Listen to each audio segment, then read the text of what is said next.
Abra sua Bíblia no segundo livro dos Reis, capítulo 4, versículos 38 a 41. Segundo livro dos Reis, capítulo 4, e os versículos 38 a 41.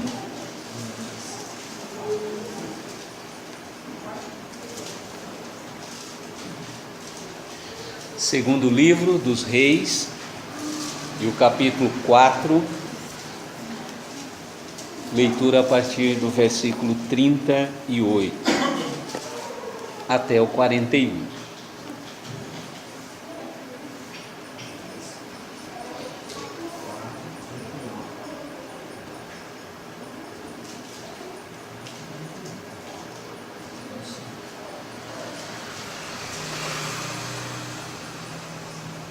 Diz a palavra do Senhor: voltou Eliseu para Gilgal. Havia fome naquela terra, e estando os discípulos dos profetas assentados diante dele, disse a seu moço: põe a panela grande ao lume e faz um cozinhado para os discípulos dos profetas. Então saiu um ao campo a apanhar ervas e achou uma trepadeira silvestre, e colhendo dela, encheu a sua capa de colossíntidas, voltou e cortou-as em pedaços, pondo-os na panela, visto que as conhecia.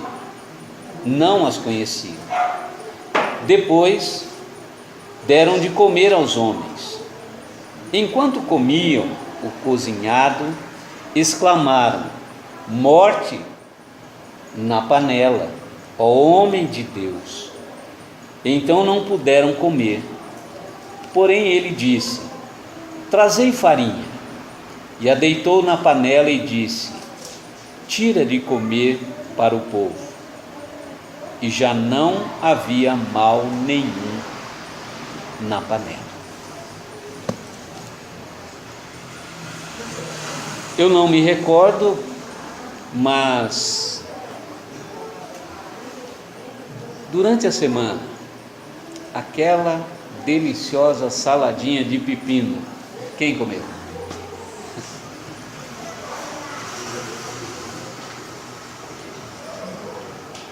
Se não me falha a memória, essa semana eu devo ter comido salada de pepino.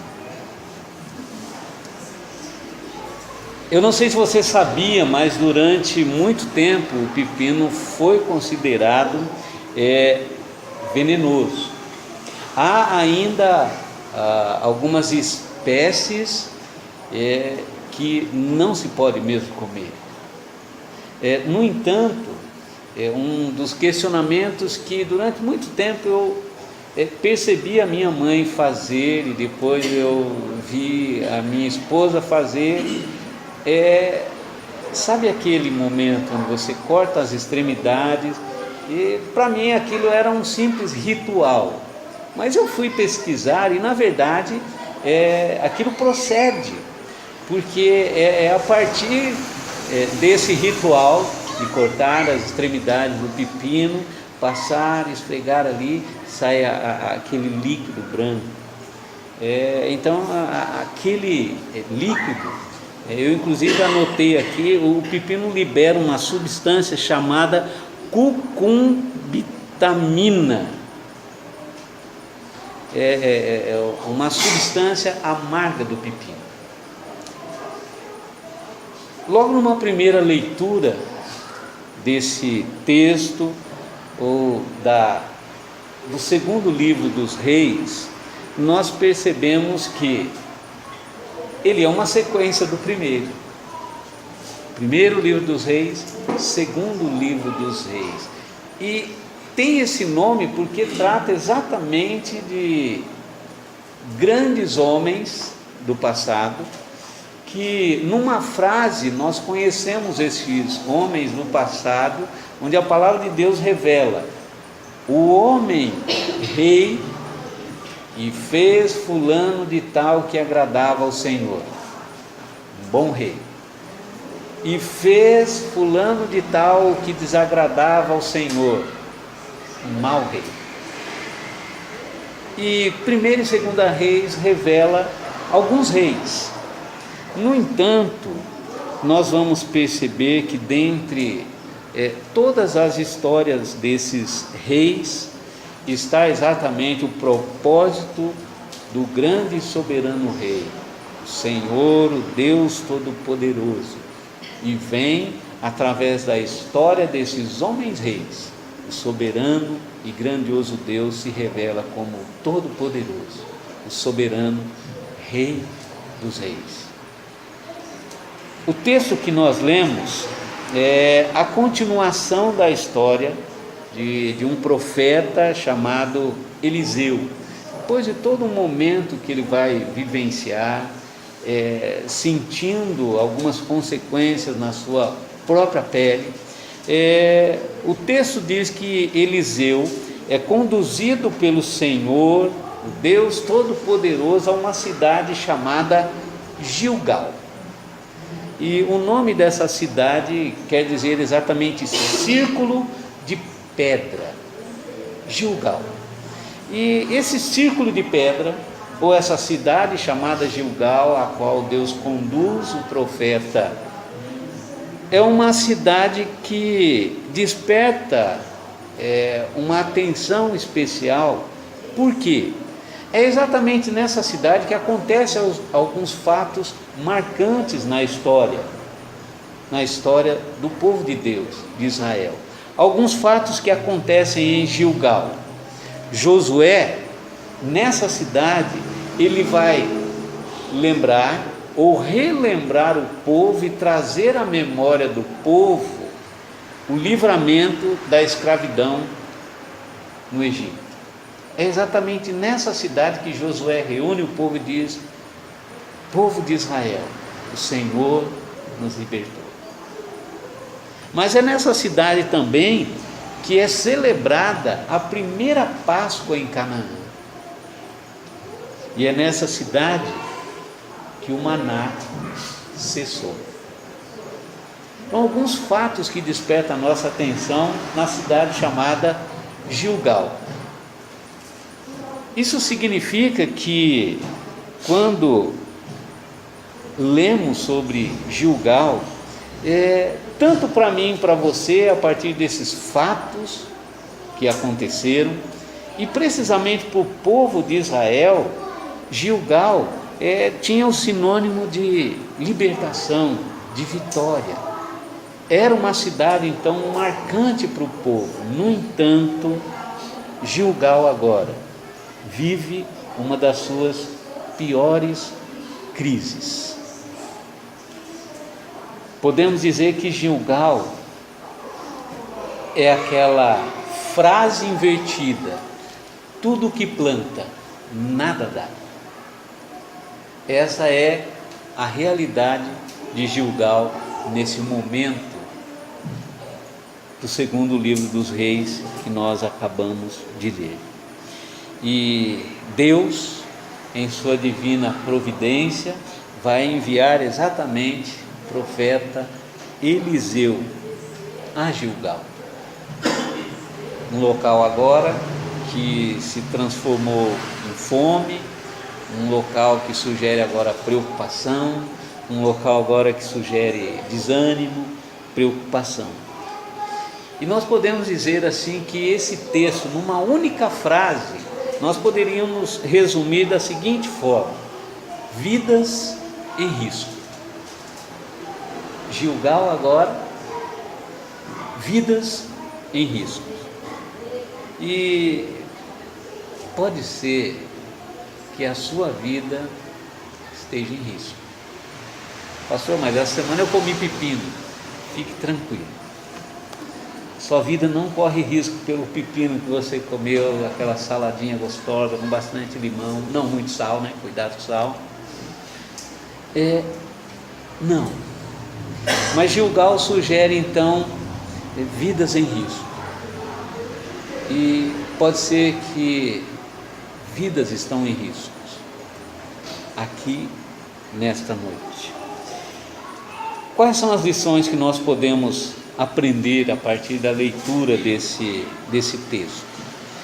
Eu quero destacar duas lições importantes aqui nesta noite. Primeira lição, versículo de número 39.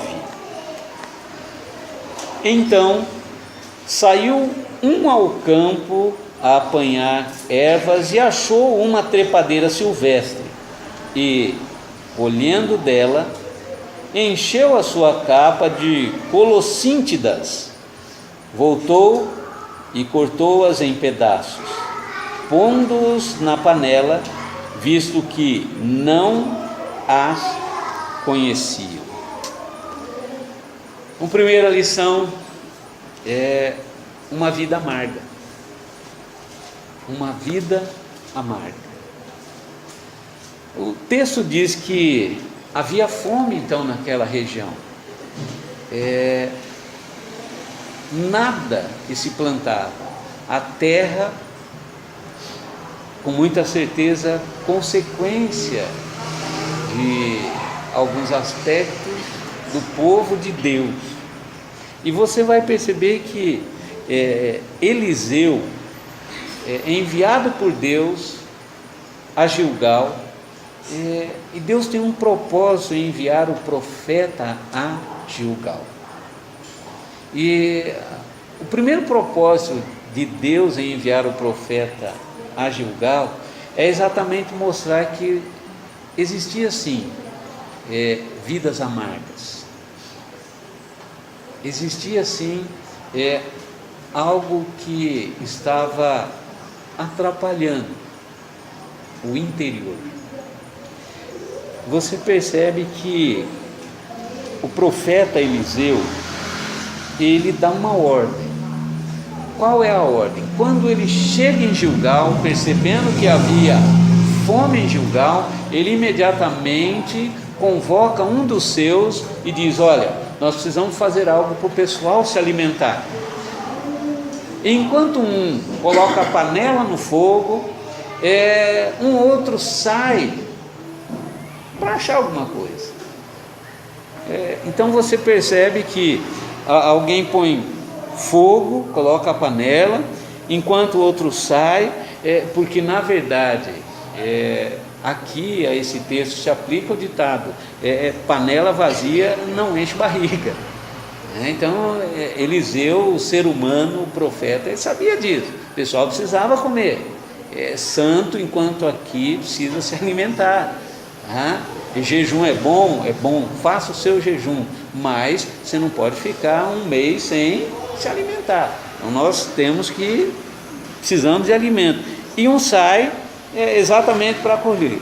Só que esse que sai para procurar algo, a primeira coisa que ele encontra com aparência de comida, mesmo sem conhecendo, ele colhe e traz.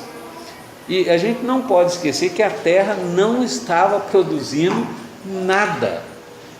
Então você percebe que Eliseu manda um dos seus sair para procurar algo para comer, e a primeira coisa que encontra traz para comer. E o texto diz que ele encontra colossíntidas, pepinos silvestres.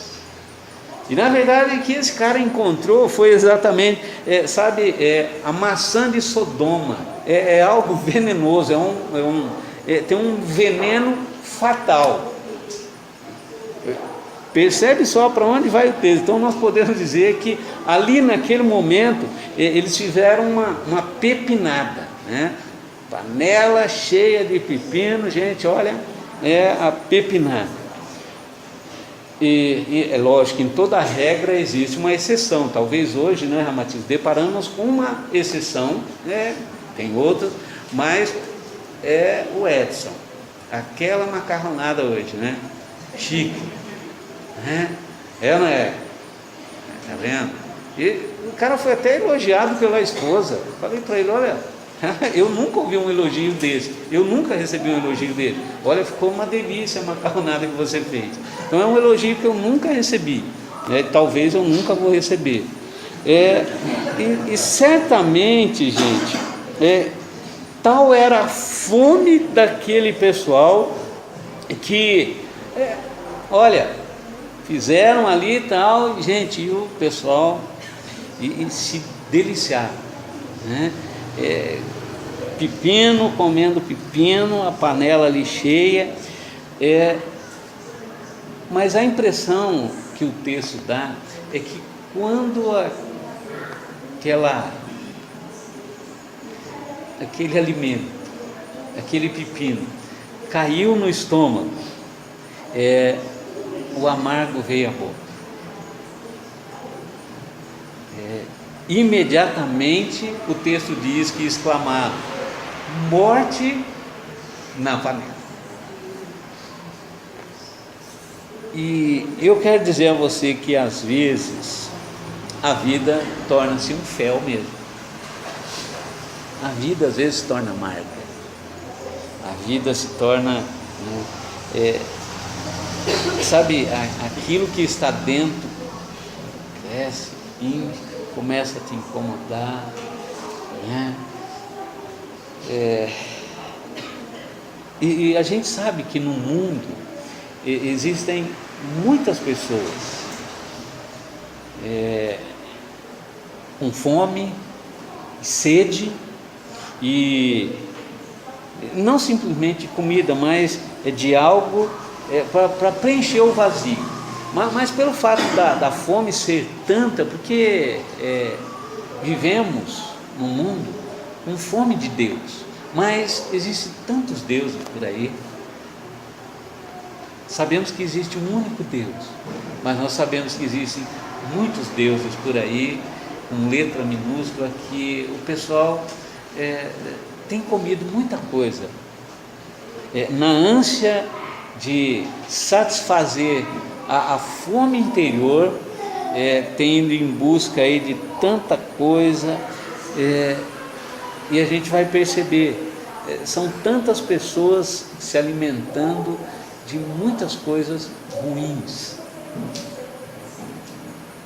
Eu estava lendo um artigo há alguns dias atrás, e um artigo de um padre,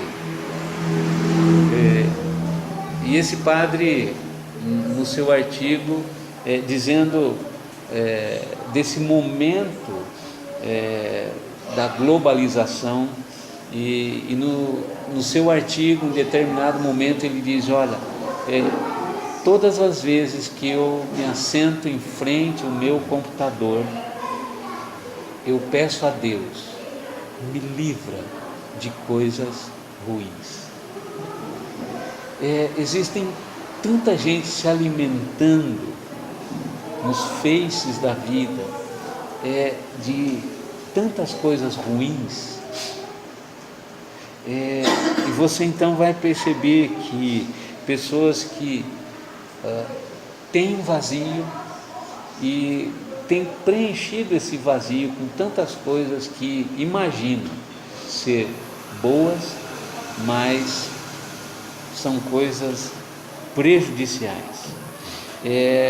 Existem tantas pessoas que, quando alguma coisa cai ao estômago, cai a realidade da vida, ou como queira, a ficha caiu, humanamente parece que não tem como voltar para trás. Já se alimentou de tanta coisa que muitos vão viver a realidade do melhor era não ter comido. No entanto, já é tarde. Possivelmente como aconteceu com essas pessoas aqui. Se alimentaram daquilo que não sabiam, daquilo que não conheciam, e vão viver uma realidade amarga na vida. Existia morte na panela e ninguém percebeu. Eu quero propor para você, lógico, a lista poderia ser muito vasta, mas eu quero propor para você alguns itens que, no meu modo de pensar, pode tornar a sua vida, a minha vida, amarga. Um dos itens que eu imagino que pode tornar a minha e a sua vida amarga é quando eu insisto em viver longe de Deus. Insistir em viver longe de Deus, dia a dia a vida vai se tornando amarga. Porque longe de Deus eu vou abrir brecha para ficar mais próximo de tudo aquilo que não agrada a Deus. Essa é a realidade. Então, às vezes, a vida de muitas pessoas podem estar amargas, vivendo momentos de insatisfação, vivendo momentos de tensão, porque estão longe de Deus. Mas às vezes a nossa vida se torna amarga porque existem alguns pecados que eu não quero me libertar dele. E a vida se torna amarga em consequência desse pecado meu de estimação, que eu não quero deixar. O fato de vir à igreja não significa que você não tem pecado. Mas às vezes nós imaginamos que pelo fato de tão somente ser um frequentador de igreja, eu não tenho que diariamente rever a minha postura como cristão e trabalhar no sufocar aquele pecado meu de estimação.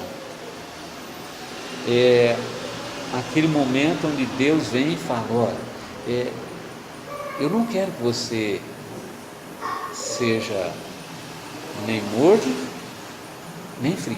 Eu quero que você seja quente. Porque o morno e o frio não me agrada bem. É uma tendência de eu colocar você para fora.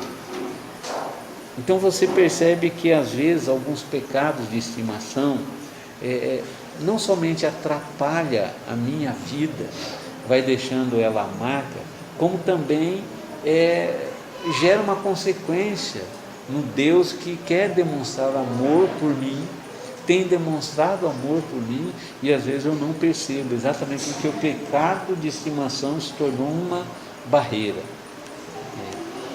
E às vezes tem muita gente que gosta desse amargo na vida, né? Gosta de ter consequências pelo fato de não abandonar o pecado de estimação. Mas a lista aqui a gente poderia estender, e eu creio que num exemplo, talvez é muito interessante para você. Todos nós sabemos e conhecemos aquela rolha de cortiça, sabe, aquelas que vai uma garrafa para lacrar algumas garrafas de suco de uva, garrafas de vinho, né? Então aquelas rolhas assim, eu não sei se você sabia, mas uma vez retirada, talvez você já fez a tentativa de querer recolocar aquilo. É impossível, porque ela ficou um tempo determinado ali e ela inchou. Você tira, você não consegue mais colocar, ela expandiu. E às vezes nós encontramos frequentemente pessoas querendo se livrar de hábitos, se libertar aí de hábitos que têm causado um mal, a vida se tornou amarga, mas a pessoa, como essa rolha de cortiça, está tão inchada por dentro que ela não consegue assim se libertar desse mal. Então eu penso que esses hábitos semelhantes a essa rolha de cortiça cresce de tal forma que se torna um incômodo dentro de nós. E por mais às vezes que eu queira humanamente me livrar desse mal, eu não consigo. E o que fazer então? O que fazer se a minha vida está amarga? O que fazer se eu estou distante de Deus? O que fazer se aquele pecado de estimação se tornou como essa rolha de cortiça e inchou dentro de mim, que eu não consigo me libertar dele ou deles? Existe alguma coisa a fazer? Qual é a receita que eu e você temos? A receita está exatamente no texto que nós lemos, versículo de número 41. Porém, ele disse, o profeta Eliseu: trazei farinha. Ele a deitou na panela e disse: tira de comer para o povo. E já não havia mal nenhum na panela. Segunda lição importante aqui nesse texto: se a primeira lição é uma vida amarga, a segunda lição já vem acompanhada com uma receitinha. Então, segunda lição aqui: uma vida transformada. Como podemos nos libertar do amargo da vida? O texto diz: trazei farinha. Próximo domingo vamos fazer a noite da farinha. Eliseu colocou a farinha e assim o mal já não mais existia na panela. Aqui a palavra de Deus quer mostrar para mim e para você o seguinte: Eliseu, ele não ficou aguardando um antídoto para veneno de pepino. Eliseu não ficou aguardando, esperando, né? Ele teve uma atitude muito interessante. Farinha. Trazei-me farinha. O milagre partiu de algo real, de algo palpável. Você percebe isso no texto. E exatamente o milagre vai partir do que existia ali, naquele momento. O texto nos propõe uma imaginação de que naquele momento, quando Eliseu ouve aquelas pessoas, morte na panela, ele olha para o lado, a primeira coisa que ele enxerga lá é: trazer minha farinha. É algo assim, naquele momento exato, e você percebe que algo que estava próximo, ele olha e manda trazer, e você percebe que, não esqueça, havia fome naquela região. Possivelmente a última quantia de farinha. A última quantia de farinha, porque o momento era de escassez. Então o texto proporciona nós pensarmos nisso. A última quantidade de farinha, ele traz, pede para trazer, coloca no caldeirão, na panela, e a partir daquele momento não existia mais morte na panela, existia vida na panela. E essa atitude de Eliseu, ela mostra algo muito importante e interessante para mim e para você. Esta atitude é uma ação que caracteriza uma atitude de fé. É uma atitude de fé. Então Eliseu, ele tem uma atitude de fé. Ele crê no que Deus pode fazer. Porque não existe nenhuma ordem no texto. Eliseu, você se prepara, porque vai acontecer isso, né? Ele engendra todo um esquema com Deus para impressionar aquele povo. Não. O homem de Deus, o profeta de Deus, o porta-voz de Deus. Então não é Eliseu realizando algo, É Deus realizando algo através do instrumento Eliseu. Então você percebe aqui, Eliseu crê que Deus pode fazer algo.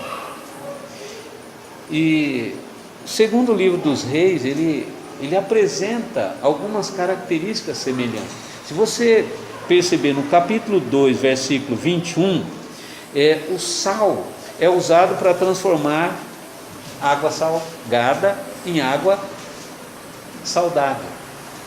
O sal é usado, né?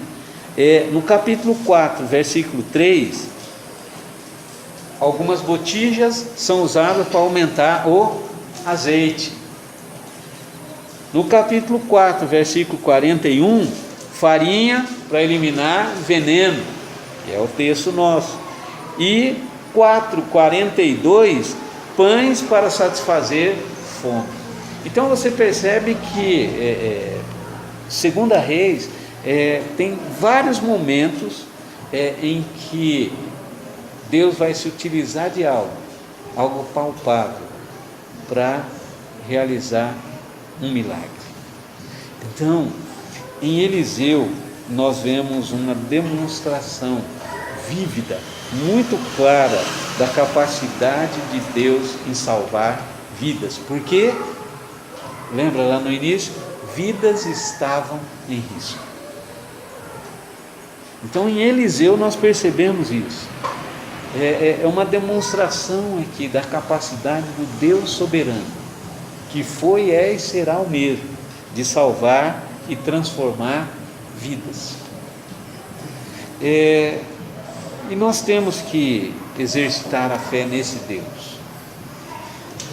E aí talvez você imagina, né? Olha, um Deus que liberta o povo do cativeiro, um Deus que ordena Moisés como instrumento de Deus, o mar vermelho de água. Nós vemos também Moisés pegando um tronco, um pedaço de árvore, jogando num rio, e aquela água também se torna potável.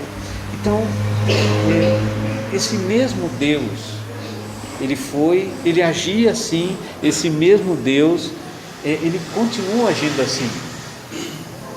Então, é tão simples jogar farinha na panela. Como jogar farinha na panela? Se a minha vida, a sua vida, se a vida está amarga, né? Se existe algo no meu interior que me incomoda, eu estou distante de Deus, um pecado que eu não consigo me libertar, e dia após dia a minha vida está se tornando amarga, me deixando uma pessoa triste, carrancuda, nervosa, ansiosa por qualquer coisa. Eu creio que simbolicamente nós precisamos jogar farinha na panela. Lembra das rolhas que eu falei? Talvez você vai quebrar muita cabeça se você tirar uma rolha de um recipiente e no mesmo momento você querer colocar. Ela está inchada, ela não vai mais servir naquele local. Mas eu andei pesquisando, existe uma forma de você recuperar.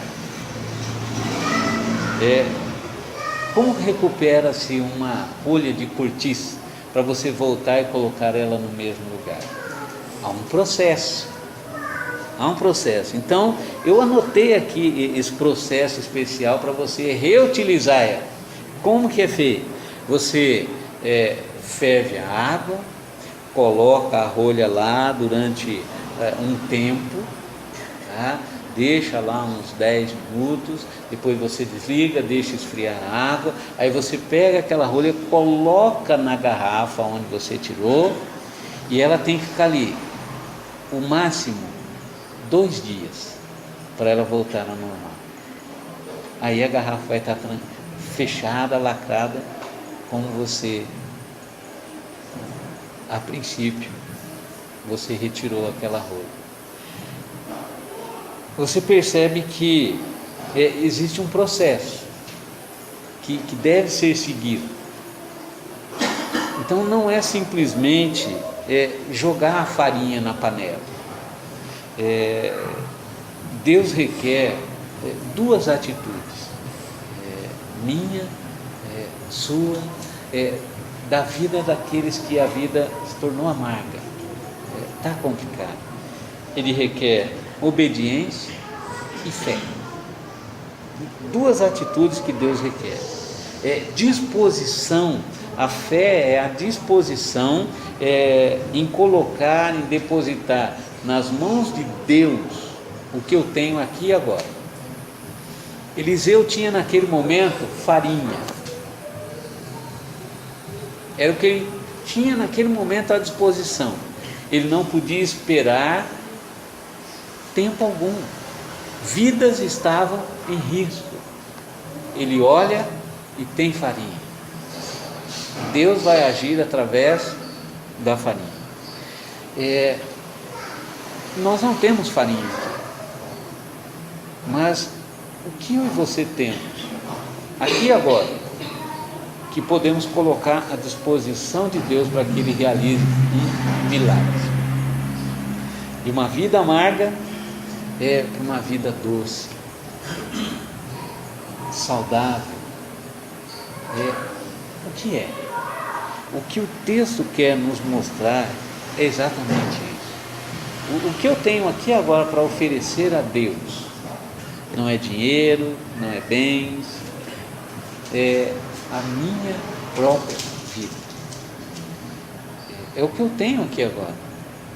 E possivelmente é o que você tem aqui agora. Você não tem mais nada de imediato para oferecer para Deus, colocar nas mãos de Deus. E nessa atitude de obediência e fé,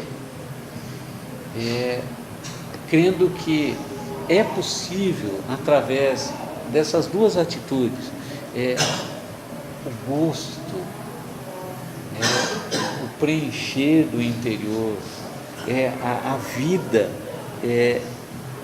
o gostar de viver, a alegria de viver, ser retomado a partir de obediência e fé num Deus que pode realizar milagres.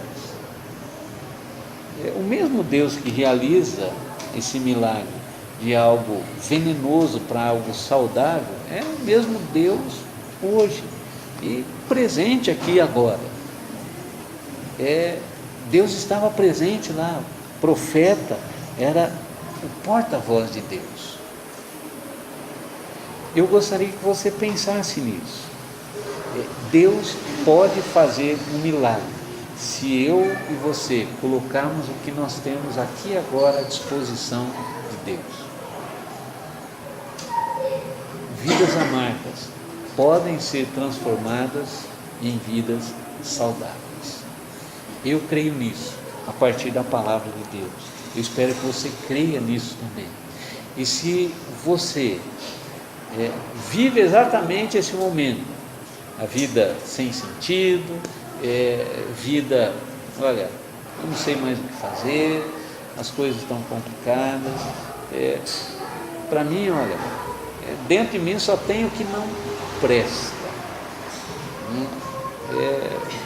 não sei o que eu faço mais, tá? Já tentei muitas coisas. Eu creio que hoje, aqui e agora, se você de uma forma sincera colocar a sua vida à disposição de Deus, simbolicamente essa farinha vai transformar você. O poder de Deus